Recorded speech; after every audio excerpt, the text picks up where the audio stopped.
Alhamdulillahi Rabbil Alamin wa sallallahu wa sallam wa baraka ala nabiyyina Muhammad wa ala alihi wa sahbihi ajma'in amma ba'd. On continue la lecture du livre Qasasul Anbiya du Cheikh Abdurrahman ibn Nasir al-Sa'di rahimahullah ta'ala.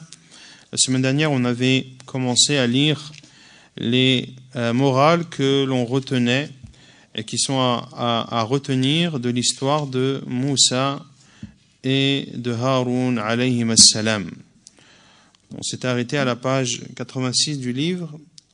قال المؤلف رحمه الله ومنها أن فيه تنبيه لطيف على أن الناظر في العلم عند الحاجة إلى العمل أو التكلم به إذا لم يترجح عنده أحد القولين فإنه يستهدي إذا لم يترجح عنده أحد القولين فإنه يستهدي ربه ويسأله أن يهديه إلى الصواب من القولين بعد أن يقصد الحق بقلبه ويبحث عنه فإن الله لا يخيب من هذه حاله كما جرى لموسى لما قصد تلقاء مدين ولا يدري الطريق المعين إليها قال عسى ربي أن يهديني سواء السبيل وقد هداه الله وأعطاه ما رجاه وتمناه. Donc, Cheikh Sa'di rahimahullah continue à énumérer les morales que l'on retient de l'histoire de Moussa et de Haroun alayhim as-salam. Il dit rahimahullah, et il y a dans l'histoire de Moussa une interpellation sur le fait que celui qui étudie la science, que celui qui étudie la science lorsqu'il a besoin de mettre en pratique cette science ou d'expliquer cette science, et que deux avis sont face à lui sans pouvoir décider lequel des deux avis est le plus juste, eh bien, il doit demander à son Seigneur de le guider. Il demande la guider à son Seigneur et lui demande de le guider vers la vérité présente dans l'un de ces deux avis. Après, bien sûr, avoir recherché la vérité par son cœur, et car Allah Azza wa Jal ne délaisse pas celui qui est ainsi, comme cela est arrivé à Moussa alayhi salam lorsqu'il s'est dirigé en direction de Madian. On a vu que Moussa alayhi salam, dans la faïda juste avant, par laquelle on avait arrêté le cours de la semaine dernière, et que lorsque l'on est entre deux mots, on choisit le moins pire, et que Moussa alayhi salam était entre rester en Égypte et se faire tuer, ou se rendre à Madian, qui était un pays lointain, et dont Moussa alayhi salam ne connaissait pas le chemin, la direction. Et Moussa alayhi salam a choisi de partir à Madian. Et la faïda qui suit, c'est justement celle par laquelle on a commencé aujourd'hui, et que Moussa alayhi salam, lorsqu'il s'est dirigé vers Madian, il ne connaissait pas de chemin pour s'y rendre. Et il a dit Asa Rabbi an yahdiyani sawa as-sabil. Je souhaite que mon Seigneur me guide sur la voie droite. Et Allah Azza wa Jal l'a guidé et lui a accordé ce qu'il a demandé, ce qu'il a souhaité. Donc Moussa alayhi salam ne savait pas quel chemin prendre. Et pour cela que Cheikh Sa'di dit, il y a ici une interpellation subtile, que celui qui recherche la science et qui est confronté à deux avis dont il ne sait pas lequel est le plus proche ou lequel est la vérité, qu'il demande à Allah de le guider. ومنها أن الرحمة والإحسان على الخلق من عرفه العبد ومن لم يعرفه من أخلاق الأنبياء وأن من جملة الإحسان الإعانة على سقي الماشية وخصوصا إعانة العاجز كما فعل موسى مع ابنتي صاحب مدين حين سقى لهما لما رآهما عاجزتين عن سقي ماشيتهما قبل صدور الرعاة. Et il dit, rahimahullah, parmi les morales à retenir de cette histoire est que la miséricorde et la bienfaisance que le musulman dont le musulman doit faire preuve envers les créatures, que cela bénéficie à celui que tu connais comme à celui que tu ne connais pas. Et que cela fait partie du comportement des prophètes. Et parmi les formes de bienfaisance, le fait d'aider à abreuver les troupeaux. Et de façon plus particulière, d'aider celui qui en est incapable. Aider celui qui est incapable d'abreuver son troupeau à abreuver son troupeau. Comme l'a fait Moussa avec les deux filles de cet habitant de Madian, lorsque Moussa alayhi salam a abreuvé leur troupeau, lorsqu'il a vu que ces deux femmes avaient l'incapacité d'abreuver leur troupeau avant le départ des bergers.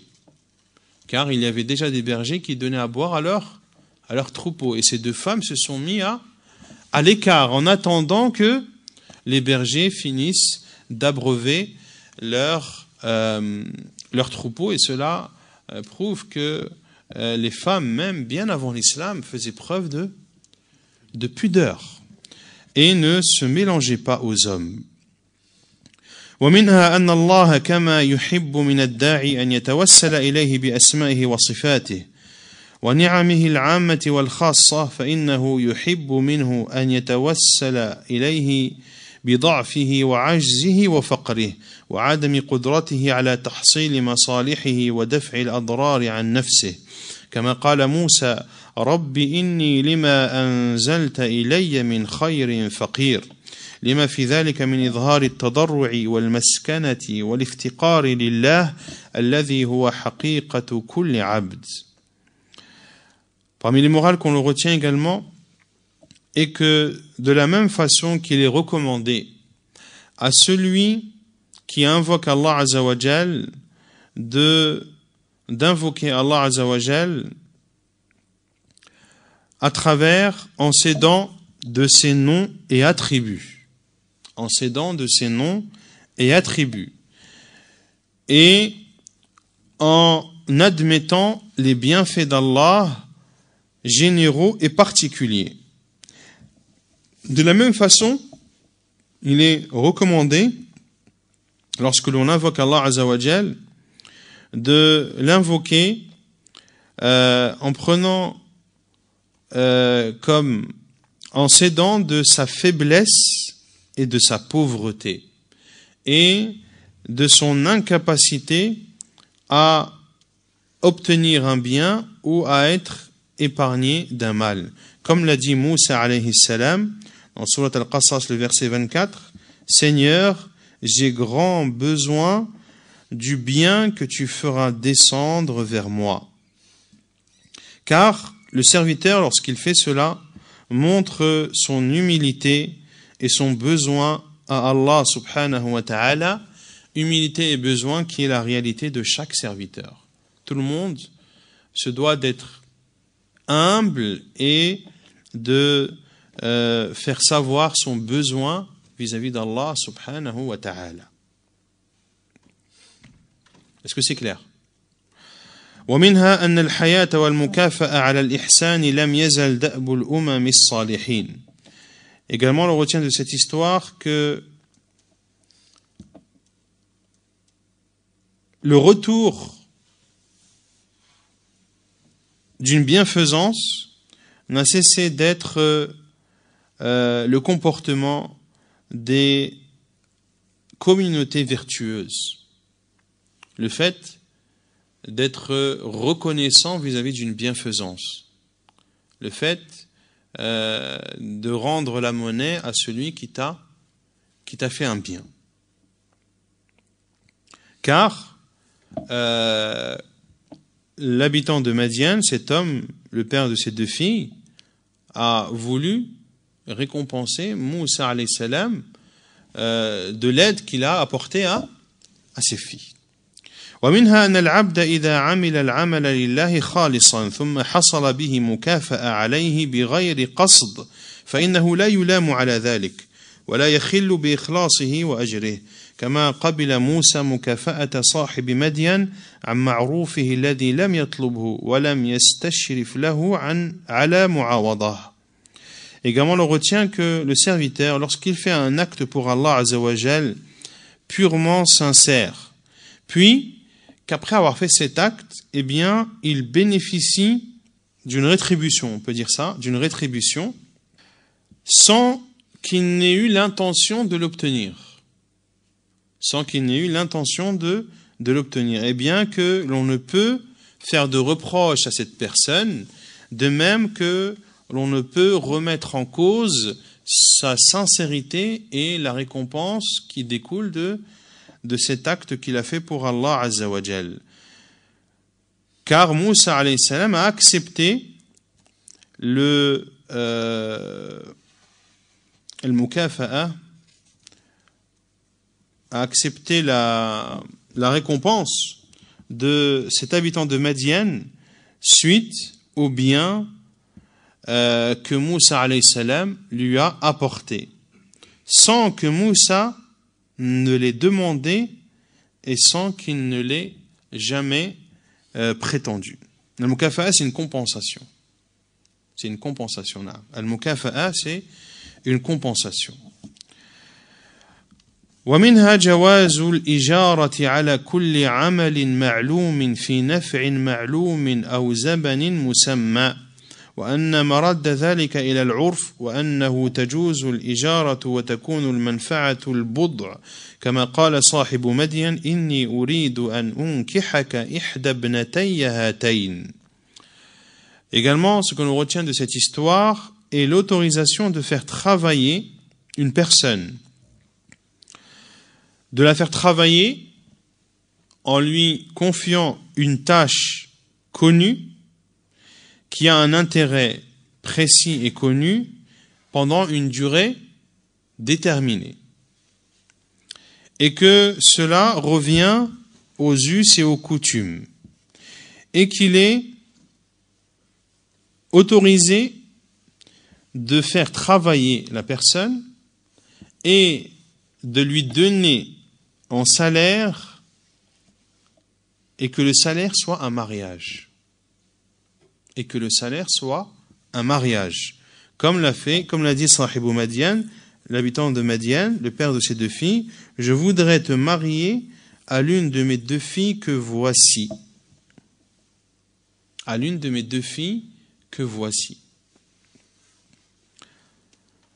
Donc ici, ala an ta'jurani thamaniya hijaj. Donc ici, le père de ces deux filles a proposé à Moussa alayhi salam de travailler 8 ans à son service et que, en guise de salaire, il le marierait à l'une de ses deux filles. Donc il est autorisé de faire travailler quelqu'un, condition que le travail soit connu, que l'intérêt soit connu et que la durée soit connue également. Et il est autorisé que le salaire soit un mariage. وأنه يجوز للإنسان أن يخطب الرجل لابنته ونحوها ممن هو ولي عليها ولا نقص في ذلك بل قد يكون نفعا وكمالا كما فعل صاحب مدين مع موسى. On retient également qu'il est autorisé à une personne de proposer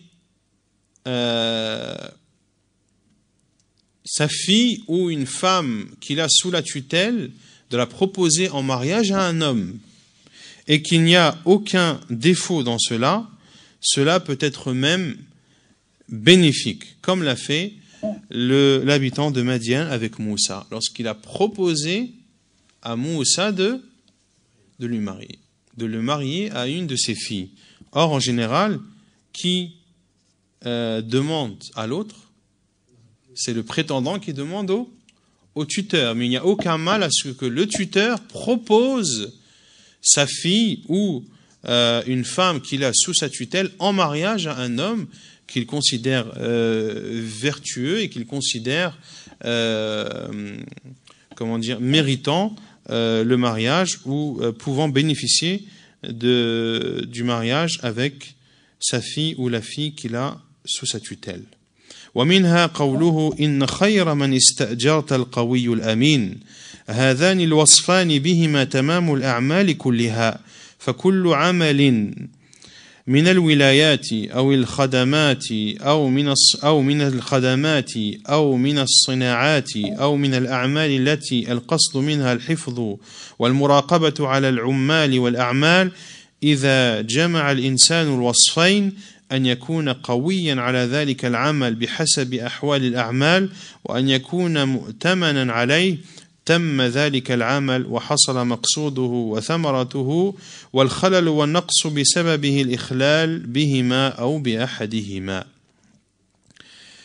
Également, on retient de cette histoire, dans la parole d'Allah Azza wa Jal, Inna khayra man ista'jarta al-qawiyyu al-amin.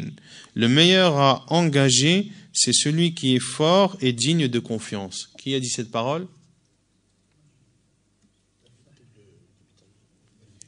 L'une des filles à son père, en parlant de Moussa alayhi salam. L'on retient de ce verset que ces deux caractéristiques, la qualité, c'est-à-dire le fait d'être fort et d'être digne de confiance, sont des qualités qui complètent tous les actes, tous les types d'emploi, que ce soit du travail dans la gouvernance, ou que ce soit un travail dans les services, ou que ce soit un travail dans les industries, ou tout autre travail qui permet, par exemple, de contrôler des travailleurs, des employés. Lorsque la personne réunit ces deux qualités, à savoir d'être fort, d'avoir la force d'accomplir ce travail en fonction des différentes situations et d'être digne de confiance, eh bien, celui qui a ces deux qualités, son travail sera accompli et le but sera atteint. Et s'il y a un manquement, eh bien, le manquement s'expliquera par le manquement dans l'une de ces deux qualités. Soit la personne n'est pas apte, n'a pas la force de faire ce travail, ou soit cette personne n'est pas digne de confiance, ou la personne peut être dénuée de ces deux qualités à la fois.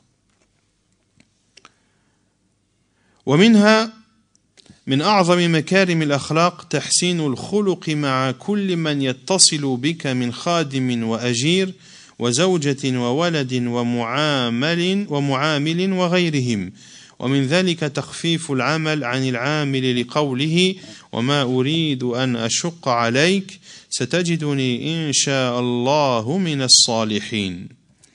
Parmi les morales à retenir, et on terminera par celle-ci, Inch'Allah, et que parmi les plus grandes vertus,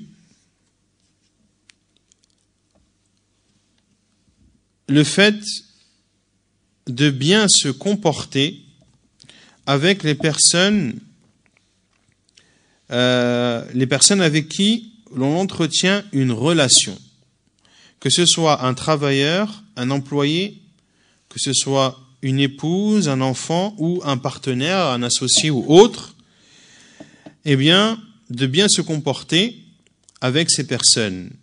Et parmi ces bons comportements, le fait d'alléger la charge de travail vis-à-vis du travailleur. Car Allah Azza wa Jalla a dit, en parlant de cet homme, cet habitant de Madian, lorsqu'il s'est adressé à Moussa, « Je ne veux cependant rien t'imposer d'excessif. Tu me trouveras, si Allah le veut, du nombre des gens de bien. » ونكتفي بهذا القدر وسبحانك اللهم وبحمدك أشهد أن لا إله إلا أنت أستغفرك وأتوب إليك.